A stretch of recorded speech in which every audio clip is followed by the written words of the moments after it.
Okay, we have to do something, May's battery, because it's getting drained all the time. Probably she needs a new battery. So this is the thing for Ford Focus. Ganito kahirap. So ganito, papakita sa amin sa iyo. Ito yung Ford Focus ni May. Ito yung battery. So in order for you to get there, kasi ito dash, di ba? Not unlike the other battery, nasa harapan. Itong kay May sa Ford Focus, ano year to?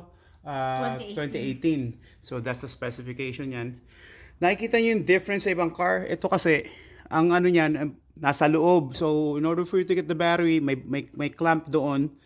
Tatanggalin mo to, air filter, yan. And this slide, pati yung mga clips na may wiring, na make sure na pag tinanggal mo yan, is careful ka. No, hindi tatama yung positive sa negative para hindi mag-spark. Ganun lang kasimple. So ayan, pinakita ko na sa inyo. So I'll get back to you later pag once na pa-finish namin. Okay? Andyan si Mark. Hi Mark. Ayan. And si May. Yan, ngayon, ito, tinanggal na namin to. Itong una mong tatanggalin. So, ayan, ang maganda rito, you got the chance to check the filter. Katulad ito, marumi na. Pwede mo nang tanggalin to. Or may option ka, pwede mo nang palitan. Ayan, tapos you gotta remove that and that. What is yung screw dyan. And then this one, this side, you gotta slide it up. Kailangan mo muna tanggalin yung terminal, syempre. Ilusin mo muna, Ganun kasimple. Ito, tinanggal na natin to, ito. So ito, you better be careful. Dapat breathe naman. You better be careful removing this. Nakikita ba? Kasi ito, nakaklip dito sa side to. Ito. Yan.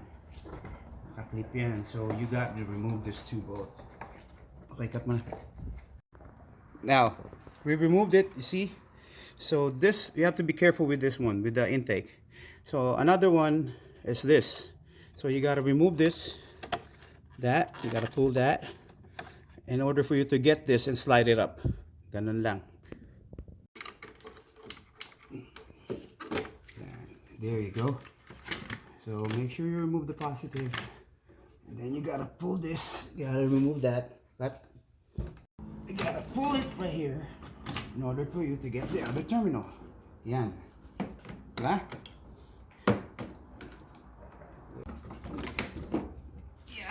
And now, eto na po ang baterya. Yan. Can you focus here? So we replaced the battery. You gotta put the negative first kasi that's how it works, the focus. But supposedly, kailangan dapat positive muna and negative pag nag-install ka ng battery. But this one is different. You can't put the positive right there. You can't put you gotta do the negative first. Otherwise, tatanggalin mo yung wire cable na nakakonect sa body ground. But in this case, basta ingat lang pag maglalagay kayo ng baterya. Okay? There you go. This is, we installed already the battery. And then I installed the new filter on it. And now we're about to start it. Okay, make sure the nut is snug only. And don't over tighten. Off mo. Start mo ulit.